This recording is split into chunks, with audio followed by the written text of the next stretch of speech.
আমরা বুঝি আর বাঁচব না। এতক্ষণ ধরে আমাদেরকে ছেলেরা তারা করছিল, এখন মেয়েদের পাল্লাই পড়ে গেছে, বুঝি আর বাঁচব না, বাঁচব না। এ ভাই, জীবনে কি পাপ করেছিলাম? আমরা মদিনায় চলে যেতাম, থাকতাম না। মা গো, আমাদের মাইরো না, মাইরো না, ধরো না। বাচ্চাদের দিলের মধ্যে হাসন ঢুকে গেছে। মা গো, আমাদের মেরো না, ধরো না। আমরা সারাদিন এখানে থাকবো, সন্ধ্যা হবে মদিনার রাস্তায় চলে যাব। আমাদের মা নাই, বাপ নাই, আমাদের বাপকে বিনা কারণে কুফার লোকেরা মেরেছে। জীবনে আর কুফায় আসবো না। আমার বাপের সঙ্গে ওয়াদা করেছি, চাচা হুসাইনকে মানা করতে হবে। আল্লাহু আকবার, আল্লাহু আকবার। বাচ্চা দুই চোখের পানিতে বুক ভাসায়, মেয়েটার দিলে রহম হয়ে গেল। মেয়েটা বলে, বেটারা কাঁদিস না, কাঁদিস না বেটা, কাঁদিস না। তোদের মতো আমার বাড়িতেও দুইটা বেটা আছে, আমার একটা বেটা, একটা আমার পোষ বেটা। আল্লাহু আকবার। টেনশন নিও না বেটা, আমি তোদের মা, টেনশন নিও না মা গো। আমরা নিজের মাকে দেখিনি, মমতা পাইনি। আমার বাপের কাছে ছিলাম, 3 দিন ধরে কোনো খাবার খাইনি। মা গো,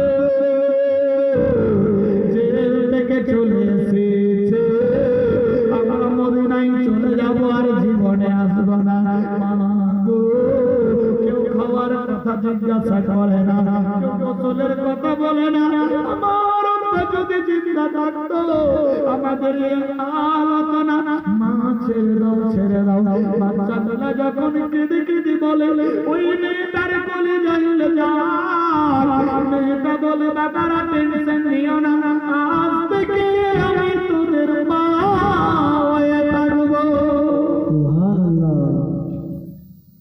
ও বাবারা, কেঁদো না, আমি তোদেরকে গোসল দিলাম, নতুন পোশাক পরাইয়া দেব, নিজে রান্না করে খাওয়াবো।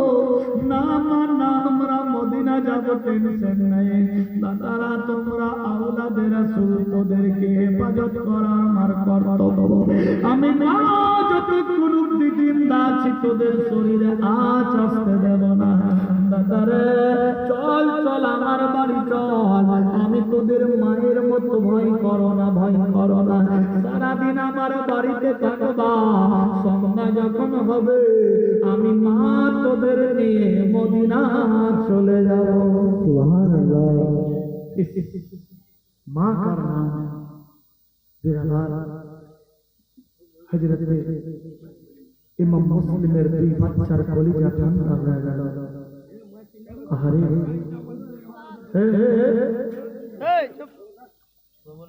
আহারে, সত্যিকারে বলে, হ্যাঁ। বাচ্চা দুইকে নিয়ে মহিলা নিজের বাড়িতে গেল। 3 দিন ধরে ছেলেরা খায়নি। মেয়েটা নিজের বাড়িতে মুরগা, মাসাল্লাম, বিরিয়ানি তৈরি করলেন। নিজের 2 বেটা, এরা 2 ভাই, 4 জন বাচ্চাকে গোসল করালেন। এই মেয়েটা যখন ইমাম মুসলিমের 2 বাচ্চাকে নিয়ে গোসল করাতে গেছে, মাথায় পানি ঢালছে। ইমাম মুসলিমের 2 বাচ্চার চোখ দিয়ে পানি আসছে। মা, আমাদের আব্বা যদি জিন্দা থাকতো, আমাদেরকে এইরকম গোসল করাতো। 3 দিন হয়ে গেছে মা, কেউ গোসল করায়নি। মা, আমরা তো নিজের মাকে দেখিনি, নিজের মায়ের মমতা পাইনি। তবে দোয়া করি মা, আল্লাহ যদি আগামীতে আবার আমাদের জন্ম দেয়, যাতে তোমার কোলে আমরা আসতে পারি। মা গো, সত্যিকারে বুঝি তুমি আমাদের মায়ের মতো আছো? আমাদের মা বুঝি সেই তোমার মতো ছিল? মেয়েটা বাচ্চা দুইকে গোসল দিলায়া খাবার খেতে বসালো। আল্লাহ একবার খাবার নিয়ে বাচ্চাগুলার মুখে ভরে দেয়। বাচ্চাগুলার চোখ দিয়ে টস টস করে পানি পড়ে। বাবারা, কেঁদো না, কেঁদো না, কেঁদো না, আমি তোদের মা, জিন্দা আছি, ভয় করো না, করো না। বাচ্চাগুলা কেঁদে কেঁদে বলে, মা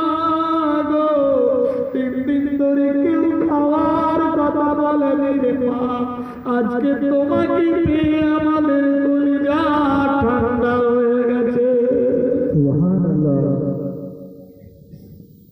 মা 3 দিন ধরে কেউ খাবার কথা বলেনি, আজকে তোমাকে পেয়ে আমাদের কলিজা ঠান্ডা হয়ে গেছে। আগামীতে আল্লাহ যদি আবার জন্ম দেয়, তোমার পুত্র থেকে আমরা আসবো দুনিয়াতে। আল্লাহু আকবার। বাচ্চা দুইকে খাইয়ে দাইয়ে, হারেসের 2টা ঘর ছিল, একটা ঘরে থাকতো, একটা ঘরে সরঞ্জাম জিনিসপত্র মাল শস্য থাকতো।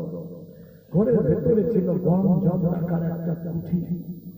ইমাম মুসলিমের 2 বাচ্চাকে কুঠির ভেতরে ঢুকিয়ে দিলেন, দাদা তোমরা আরাম করো, সন্ধ্যা যখন হবে আমি তোদের 2 ভাইকে নিয়ে মদিনার রাস্তা নিয়ে যাব, তোমরা চিন্তা করো না, আমি তোদের মা জিন্দা থাকতে তোদের ভয়ের কোনো কারণ নেই।